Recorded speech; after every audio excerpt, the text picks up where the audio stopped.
नमस्कार, आप देख रहे हैं आज तक। आपके साथ मैं हूं सईद अंसारी।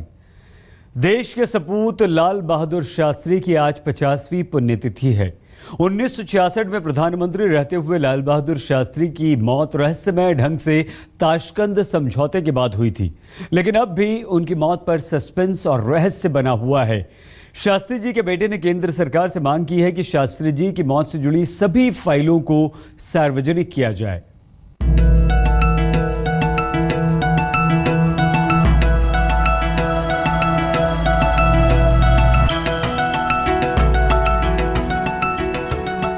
वो भारत के लाल थे। वो सादा जीवन उच्च विचार वाले गांधीवादी थे। उन्होंने लड़ी आजादी की लड़ाई। वो बने देश के दूसरे प्रधानमंत्री। उन्होंने दिया जय जवान जय किसान का नारा। उन्होंने सिखाया पाकिस्तान को सबक। हम हथियारों का जवाब हथियारों से दें। ताशकंद में घुटने के बल आया पाकिस्तान, लेकिन ताशकंद से नहीं लौटे शास्त्री जी। ताशकंद ने शास्त्री जी का निधन। और अब शास्त्री जी की मौत पर सवाल। क्या शास्त्री जी को दिया गया कोई जहर? उनका चेहरा नीला था, उनके यहाँ पे माथे पर सफेद दाग थे। चेहरे के नीला होने पे तो लोग कहते हैं कि बॉम्ब किया जाता है बॉडी को, उसको प्रिजर्व करने के लिए, लेकिन चेहरों पे जो माथे पर सफेद दाग थे वो कुछ डॉक्टरों से हम लोगों ने उसमें बात की थी। मेरी माँ ने, उन्होंने कहा कि ऐसा कभी देखा नहीं गया है हार्ट अटैक के केस में। तो ये सब चीजें हैं और इससे एक डाउट तो सबके मन में आज भी है। क्या शास्त्री जी के खिलाफ हुई कोई साजिश? किताब बियॉन्ड द लाइन्स में कुलदीप नैयर ने शास्त्री जी की रहस्यमय मौत के बारे में चौंकाने वाले खुलासे किए हैं। 11 जनवरी 1966 की उस मनहूस रात के बारे में कुलदीप नैयर लिखते हैं, उस रात मैंने सपना देखा कि लाल बहादुर शास्त्री की मौत हो गई। तभी दरवाजे पर दस्तक से मेरी नींद खुल गई। गलियारे में खड़ी एक महिला ने कहा, आपके प्रधानमंत्री मर रहे हैं। मैं हड़बड़ी में एक भारतीय अधिकारी के साथ शास्त्री जी के कमरे की तरफ दौड़ा। मैंने देखा सोवियत प्रधानमंत्री कोसिजिन बरामदे में खड़े थे। उन्होंने हाथ से इशारा किया कि शास्त्री जी नहीं रहे। बरामदे के पीछे डाइनिंग रूम में डॉक्टरों की एक टीम डॉक्टर R.N. चुग से पूछताछ कर रही थी, जो शास्त्री जी के साथ थे। तो मैं वहां पे पहुंचा तो बरामदे में वो खड़े थे कोसिगन। तो कोसिगन ने मुझे देखते ही कहा कि सो मैं जब आया तो एक खाने वाला कमरा और ड्राइंग रूम इकट्ठा था। उसमें खाने वाले टेबल पे रशियन डॉक्टर्स बैठे हुए थे और हमारे साथ डॉक्टर चुग गया था, वो भी बैठा हुआ था। वो भी उनको सवाल वाल कर रहे थे। तो मैं तो अंदर आया तो अब यहाँ पे कोई नहीं था, एक अकेले शास्त्री जी की बॉडी थी। जिस कमरे में लाल बहादुर शास्त्री ठहरे थे, उस कमरे का हाल भी कुलदीप नैयर ने अपनी किताब में लिखा है। शास्त्री जी का कमरा काफी बड़ा था। उनका बेड भी, उनके चप्पल कारपेट पर सही तरीके से रखे थे।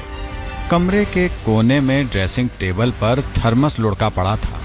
आधिकारिक फोटोग्राफर और मैंने शास्त्री जी के पार्थिव शरीर पर तिरंगा उड़ा दिया और श्रद्धांजलि के साथ फूल चढ़ाए। ताशकंद में उनके रहने को लेकर जिसे कहना चाहिए सावधानी नहीं बरती गई, बल्कि लापरवाही बरती गई। जैसे उनके कमरे में घंटी नहीं होना, उनके कमरे में टेलीफोन नहीं होना, डॉक्टर का कमरा दूर एक बरामदे से होकर जाना पड़ता था, उनके कमरे में फ्लास्क रखा था, कोई जग नहीं था पानी कि उस समय पर खुल नहीं पाया। शास्त्री जी की मौत से कुलदीप नैयर को गहरा झटका लगा था। उन्होंने तुरंत पता करना शुरू कर दिया था कि उस रात क्या हुआ था। इसके बारे में कुलदीप नैयर लिखते हैं,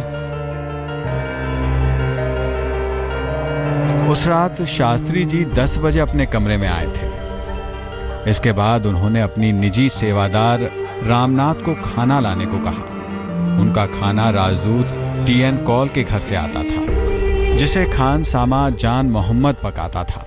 उन्होंने आलू पालक की सब्जी और तरी वाली एक और सब्जी खाई। इसके बाद रोजाना की तरह उन्होंने एक गिलास दूध पिया। खाने के बाद शास्त्री जी ने अपने नौकर रामनाथ को जाने के लिए कहा, क्योंकि सुबह काबुल जाने के लिए उन्हें जल्दी उठना था।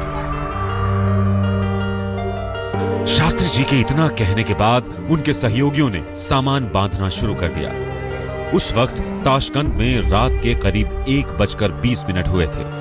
इसके बाद जो कुछ हुआ उसके बारे में किसी ने सोचा भी नहीं था। लाल बहादुर शास्त्री अचानक अपने निजी सचिव जगन्नाथ सहाय के कमरे के दरवाजे के पास पहुंचे थे। उन्होंने पूछा, डॉक्टर साहब कहाँ? इसके बाद उनके साथ के लोगों ने शास्त्री जी को पानी पिलाया और उन्हें उनके कमरे में ले गए। शास्त्री जी बेड पर लेट गए। इसके बाद जगन्नाथ सहाय ने उन्हें पानी का गिलास थमाया और बोले, बाबूजी अब आप पूरी तरह ठीक हैं। इसके बाद शास्त्री जी ने अपने सीने पर हाथ फेरा और बेहोश हो गए। इसके बाद लाल बहादुर शास्त्री उठ नहीं पाए। 11 जनवरी 1966 की रात उनके लिए काल की रात साबित हुई थी। देश से बाहर देश के प्रधानमंत्री की मौत हुई थी, लेकिन जिन हालात में उनकी मौत हुई थी उस पर कई सवाल भी उठ रहे थे। लाल बहादुर शास्त्री जी का कद भले ही छोटा हो, लेकिन उनके हौसले बहुत बुलंद थे। कमाल के थे शास्त्री जी। ताशकंद में उस वक्त मशहूर पत्रकार कुलदीप नैयर भी शास्त्री जी के साथ ही थे। कुलदीप नैयर ने अपनी किताब में शास्त्री जी की मौत से जुड़े कई पहलुओं पर रोशनी डाली है और उस वक्त की परिस्थितियों पर सवाल भी उठाए हैं।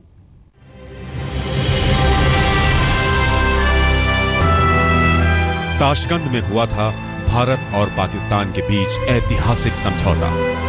पहली बार दुनिया ने हिंदुस्तान की सामरिक ताकत का एहसास किया था और छोटे कद के बुलंद हौसले वाले हमारे प्रधानमंत्री लाल बहादुर शास्त्री ताकत के पुतले साबित हुए थे।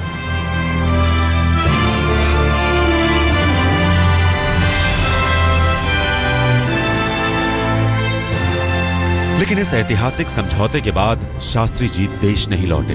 लौटा तो उनका पार्थिव शरीर।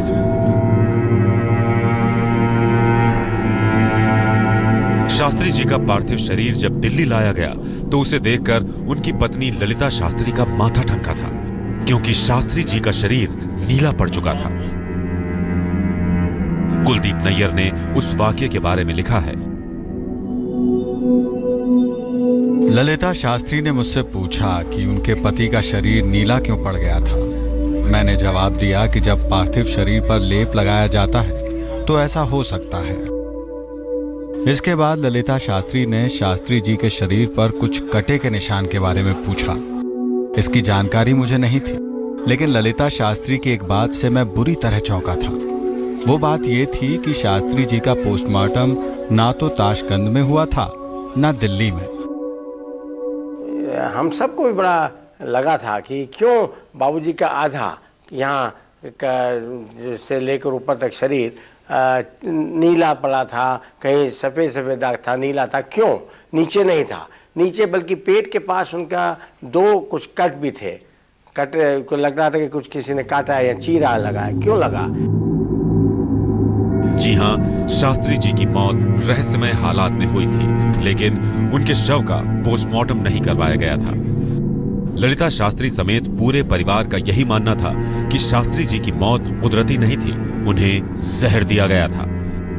उन्हें इस बात का भी मलाल था कि शास्त्री जी के 2 सहयोगियों ने उस बयान पर दस्तखत करने से मना कर दिया था जिसमें लिखा था शास्त्री जी की मौत कुदरती नहीं थी। और एक संदेह इस बात से भी मेरी माँ को बहुत ज्यादा था, बल्कि मैं तो कहता हूँ उनको तो विश्वास ही हो गया था कि वहाँ कुछ गड़बड़ हुई है। और वो ये कि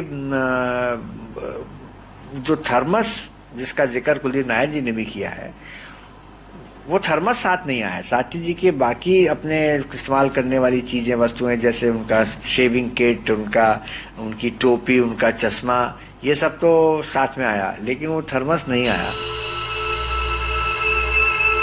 2 अक्टूबर 1970 को लाल बहादुर शास्त्री की जयंती पर उनके परिवार ने उनकी मौत की जांच करने की मांग कर डाली। कुलदीप नैयर ने शास्त्री जी के परिवार की उस वक्त की भावनाओं के बारे में लिखा है। शास्त्री जी का परिवार इस बात पर नाराज था कि टीएन कॉल के कुक जान मोहम्मद ने उनका खाना क्यों बनाया, उनके अपने नौकर रामनाथ ने क्यों नहीं। शास्त्री जी की मौत के पीछे साजिश और उन्हें जहर देकर मारने की आशंका सिर्फ शास्त्री जी का परिवार ही नहीं जता रहा था, अखबारों में भी इसकी खूब चर्चाएं छप रही थीं। पुराने कांग्रेसी भी शास्त्री जी की मौत की जांच करवाने की मांग कर रहे थे। कुलदीप नैयर ने उस वक्त मोरारजी देसाई से इस बारे में पूछा था। मैंने मोरारजी देसाई से पूछा था कि क्या वो भी ये मानते हैं कि शास्त्री जी की मौत कुदरती नहीं थी। देसाई ने जवाब दिया था, ये सब राजनीति है। मैं यकीन के साथ कह सकता हूं कि दाल में कुछ काला नहीं था।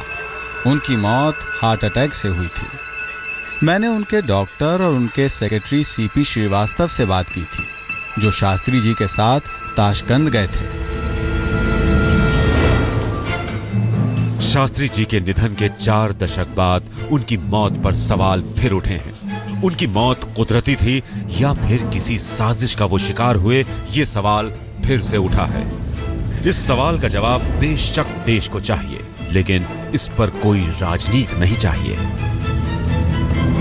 मजबूत इरादे, बुलंद हौसले वाले लाल बहादुर शास्त्री ने पाकिस्तान को करारा जवाब दिया था। लाल बहादुर शास्त्री ने भरी जनसभा में ऐलान किया था कि हथियारों का जवाब हथियारों से दिया जाएगा, और फिर उसके बाद दुनिया ने देखा कि किस तरह से भारत ने पाकिस्तान को घुटने टेकने पर मजबूर कर दिया था।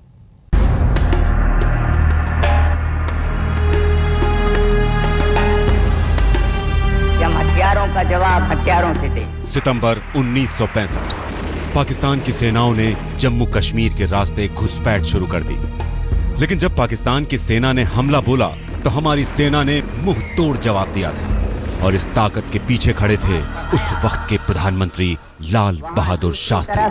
हमें ये देखने को मिलता है कि कश्मीर पर लाल बहादुर शास्त्री की हिम्मत और जोश ने भारतीय जवानों में नई ताकत भर दी और पाकिस्तान की सेना के छक्के छुड़ाने शुरू कर दिए। लाहौर भारतीय सेनाओं के निशाने पर आ गया। पाकिस्तान के हौसले पस्त होने लगे। 23 सितंबर 1965 संयुक्त राष्ट्र की पहल पर दोनों देशों ने युद्ध विराम का ऐलान कर दिया। 3 जनवरी 1966 की सुबह सोवियत संघ में उज्बेकिस्तान की राजधानी ताशकंद। सोवियत रूस की पहल पर पाकिस्तान और भारत के बीच युद्ध विराम की संधि की ऐतिहासिक घड़ी आ पहुंची। रूस के प्रधानमंत्री कोसिजिन और विदेश मंत्री ग्रोमिको को इंतजार था भारत और पाकिस्तान के नेताओं का। पहले पाकिस्तान के राष्ट्रपति अयूब खान पहुंचे और थोड़ी ही देर के बाद भारत के प्रधानमंत्री लाल बहादुर शास्त्री पहुंचे।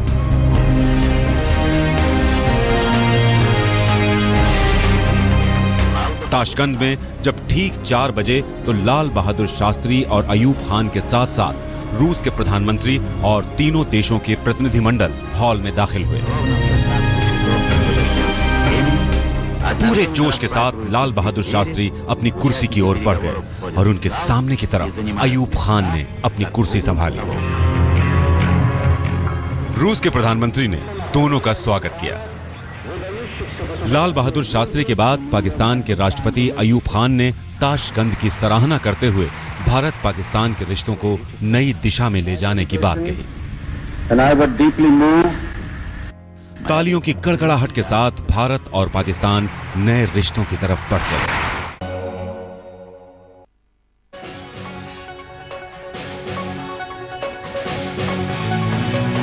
नमस्कार, आप देख रहे हैं आज तक। आपके साथ मैं हूं सईद अंसारी।